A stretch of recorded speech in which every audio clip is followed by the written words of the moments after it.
हमारे बच्चों,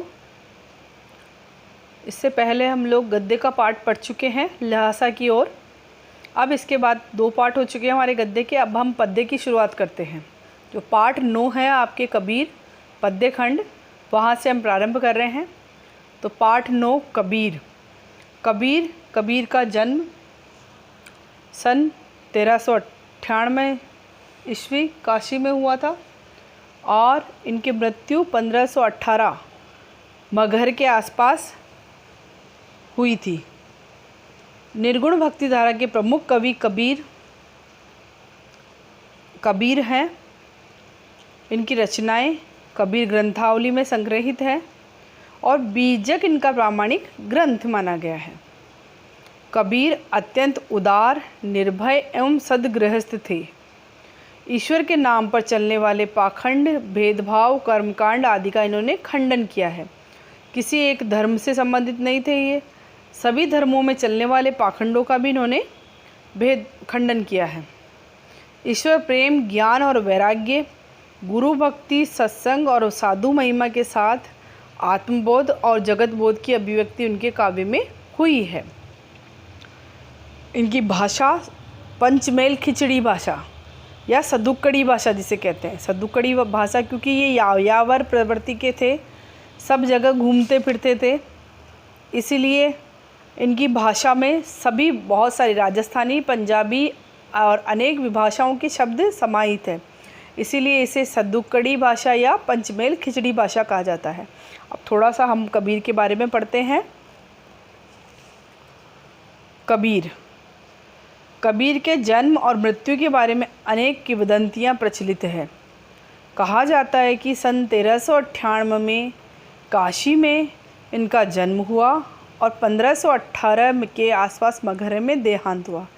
यानी ऐसा माना जाता है कि कबीर की जो आयु है वो लगभग 120 वर्ष की रही है। कबीर ने विधिवत शिक्षा नहीं पाई थी, मतलब ऐसा माना जाता है कि ये निरक्षर ही थे, मतलब साक्षर नहीं थे। ये पढ़ाई इन्होंने नहीं की, परंतु इनको अनुभव का बहुत ज्ञान था।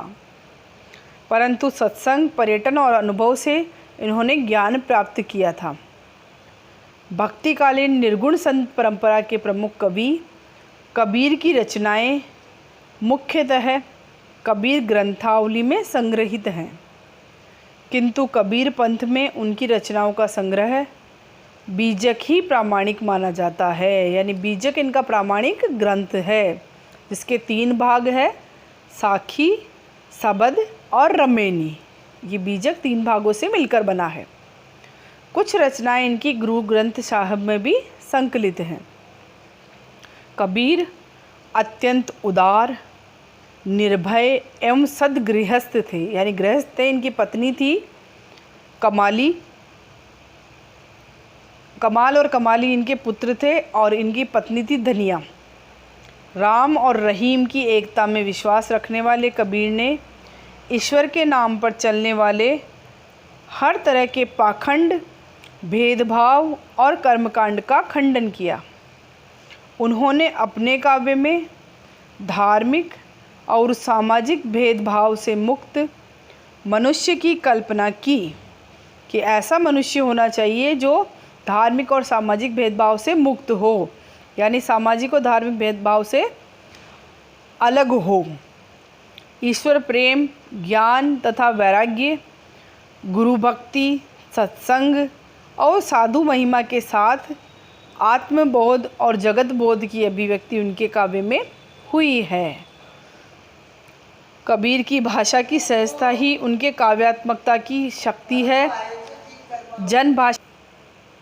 जन भाषा के निकट होने के कारण उनकी काव्य भाषा में दार्शनिक चिंतन को सरल ढंग से व्यक्त करने की ताकत है। यानी इनकी जो भाषा है वो जन भाषा, जो जनता की भाषा है, बिल्कुल उनके निकट है, क्योंकि इनकी पंचमेल खिचड़ी भाषा है। तो जन सामान्य के शब्दों को इन्होंने अपनी काव्य का माध्यम बनाया है। तो इसीलिए इनके काव्य की बहुत सशक्त अभिव्यक्ति हुई है। अब आगे का पाठ पढ़ेंगे हम लोग कल के वीडियो में। आप लोग इस पाठ को अवश्य पढ़ें। धन्यवाद बच्चों।